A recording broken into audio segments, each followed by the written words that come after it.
It's hard to describe this latest Quakes result against the Vancouver Whitecaps as anything short of another nail in the coffin when it comes to playoff hopes. After what seemed like a bounce-back performance against San Diego last weekend, the Quakes played with the same lineup and basically the same tactics, but somehow came out of this game losing 4-1. My name is Kevin, I'm joined by Luis, and together with the Quakesaholics. In this video, we'll talk about this lackluster performance and what the playoff picture is looking like for the Quakes. So, Luis, first thoughts on this game? Yeah, honestly, really disappointing. It was a pretty hard watch. I thought that, at the beginning, we started off well, started off strong. A bit fortunate, as always, to get a set piece goal on their part, but, after that second half performance, there's really nothing else other than hanging your head down, kind of just disappointed, and really not much to hold on to in terms of playoffs at the moment. Definitely coming out of that game, I thought it was basically done for the Quakes. If you looked at some of the results that were going on last night, basically every result went against the Quakes' favor because we do depend on other teams and how they do for us to be able to make it into the wild card game. I double checked, and so we started off with this playoff picture after the San Diego game, and this is what it's looking like now. And yes, it's pretty brutal. It's going to be pretty difficult, but I'm actually surprised that there is still hope. There is a pathway still for the Quakes, and I think that kind of lifted my spirits a little bit. But yeah, when the final whistle blew, I mean, even when Beau scored that goal, I didn't even celebrate that goal. I can't remember the last time I didn't celebrate a Quakes goal because it just felt so pointless.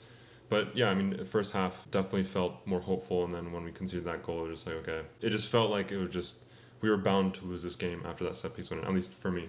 But anyways, getting into the game itself, like I mentioned, the starting 11 is the same as how we saw the Quakes play against San Diego. I think that was the right move. Seeing it listed as a 3-4-3, it didn't really play out that way. It's one of those things that we've seen all season where the wing backs sometimes are listed in the midfield, but then they end up playing more so in the defense. That's what happened in this game. Benji Kenovich on the right side, Husseini Buda on the left side. For what it's worth, I feel like the center backs did perform pretty well, and it wasn't, this result I don't think was their fault.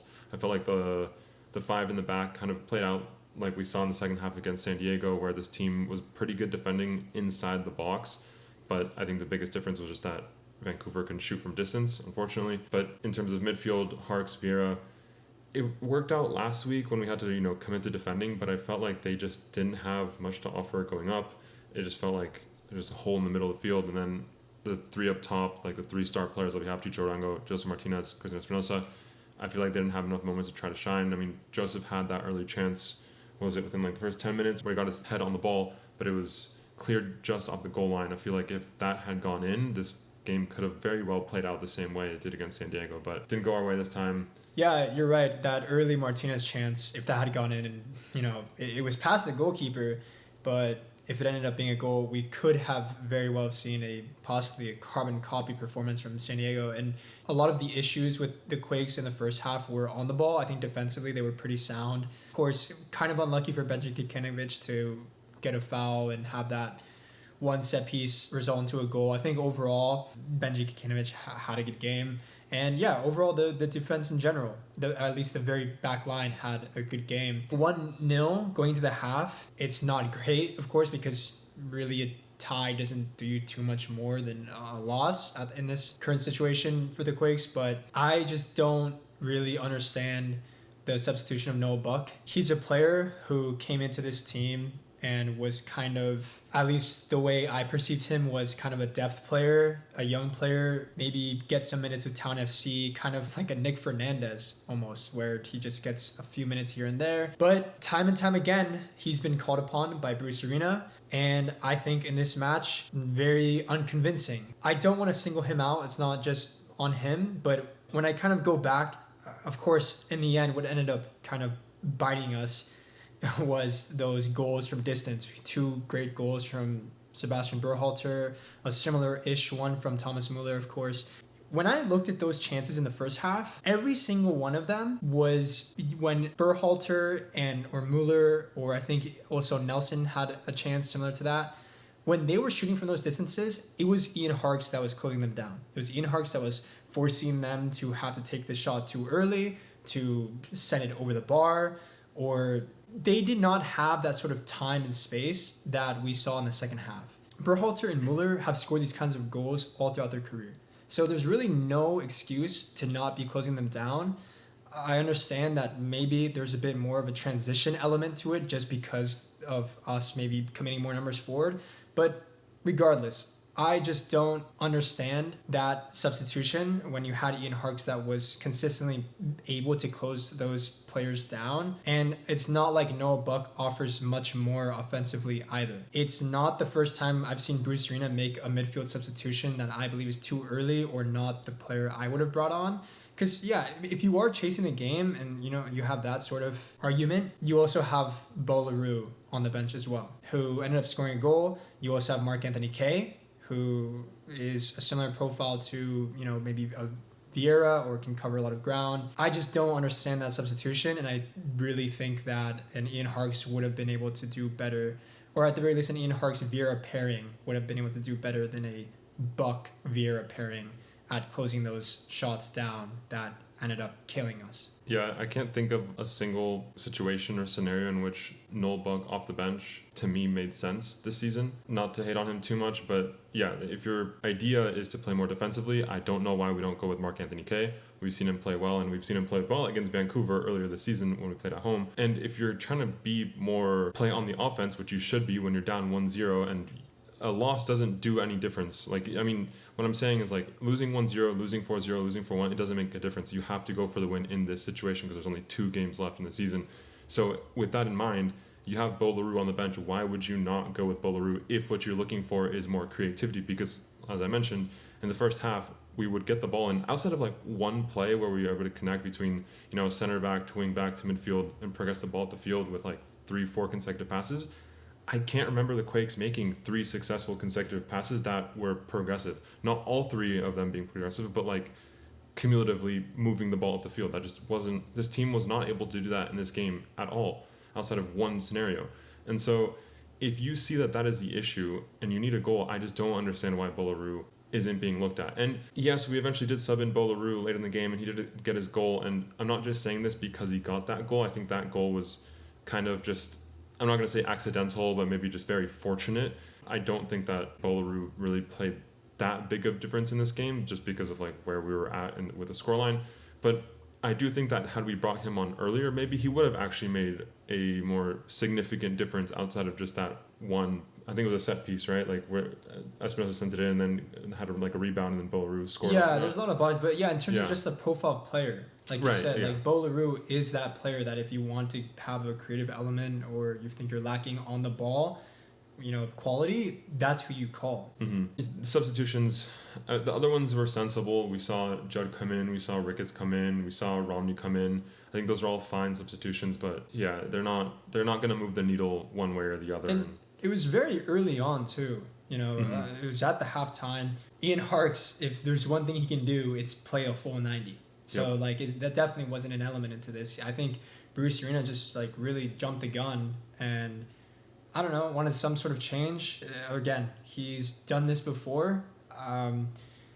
Personally, I haven't seen Noel Buck show me really anything. When you look back at some of the goals too, you kind of feel like there's a sense of ball watching from him. He collapses into the back line a lot, and you see kind of Vieira trying to chase back. Maybe he had someone that he had to look after, and yeah, just so much time and space for Berhalter, who is just kind of adding 2 goals to a highlight reel that, looking back, this is the kind of goals that he's been scoring all throughout his career.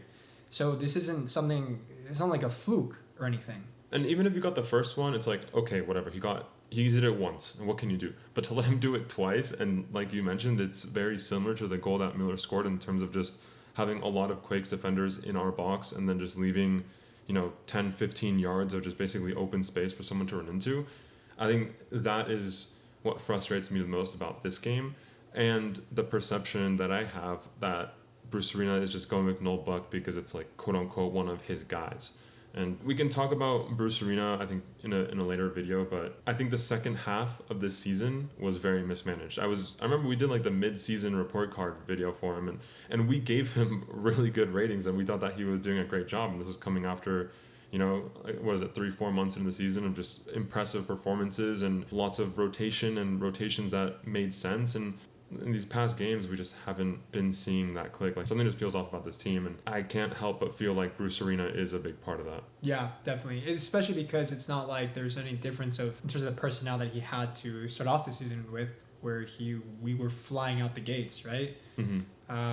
You have the Duan Jones, who is a downer. You know, I really think we could have gone easily, you know, at least like 3 points in these last couple games that we've had to play without him. But besides that, you also have Ronaldo Vieira, who is a starting midfielder for this team, and I think deservedly so, considering what he offers defensively. But yeah, you know, other than that, there's not really like any big name missing that he didn't have at his disposal at the beginning of the season. So yeah, we'll talk more about that and where things went wrong if we end up not making the playoffs. I mean, we'll talk about like a full season review anyways once it's all said and done. Hopefully we're lifting the MLS Cup and it'll all be bright and perfect, right?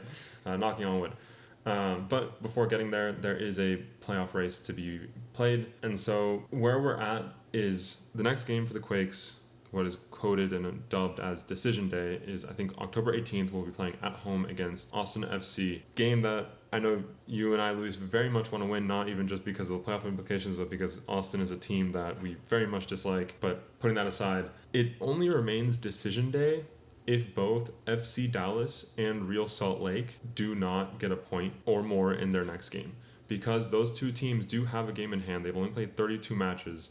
And Dallas has to play at Galaxy, who they just beat at home over this past weekend, and RSL will be playing at Seattle.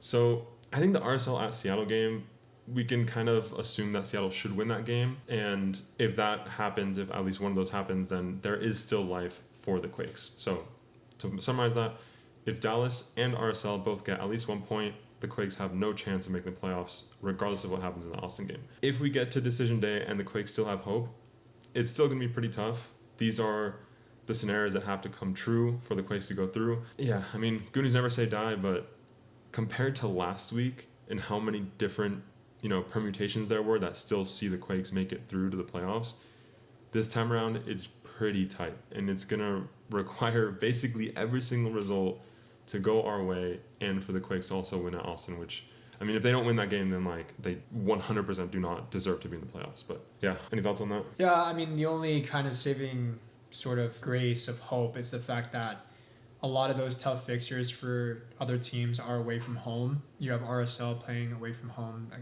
in Seattle. Like you said, that should be a victory for Sounders, in terms of just the odds going into that game. We also have to play away to St. Louis, who, since they've been knocked out of the playoffs, have been playing a lot better, and we kind of saw that ourselves, obviously, not too long ago. And Dallas as well, right? The LA Galaxy, of course, they did beat them at home. It was pretty competitive, I would say. I was able to watch that, and LA Galaxy, as much trouble that they've been in recently, they did go into that game coming out of a very hard-fought final, which thankfully they lost. But had the rest, a lot of guys, they're going to be playing at Dignity Health Park. They're going to have a lot more starters. I think that's going to be a tough game for FC Dallas.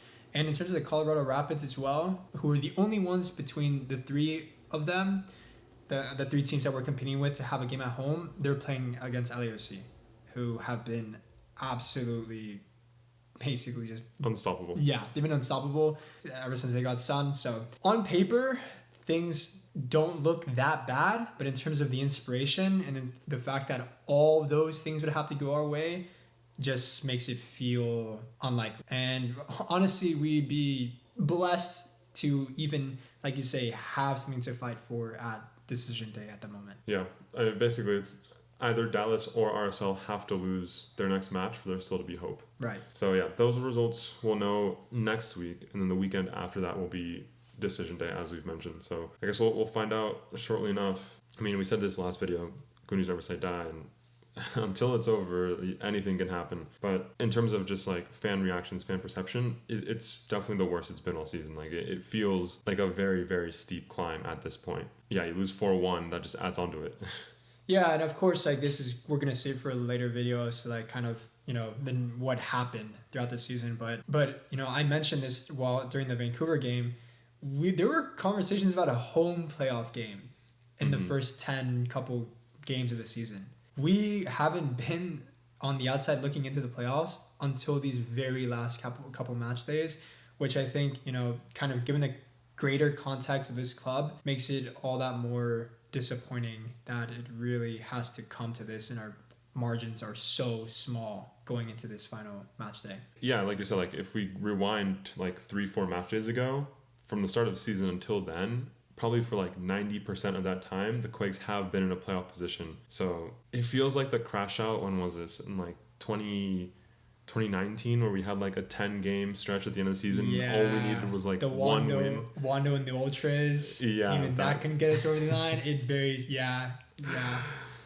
Oh, it hurts to think about, but that's history. There's still some hope, but yeah. Well, I think that's all we have for this one. Definitely feels bad tonight, I'm sure, as we get closer to decision day, especially if there is a decision day and not a decided day. I'm sure by then we'll be in much greater spirits and we'll be a lot more optimistic. But yeah, right now it's a tough pill to swallow for sure. But that's all we had for this one. If you made it this far, thank you for listening. Goonies never say die, and we'll catch you next time. Thank you.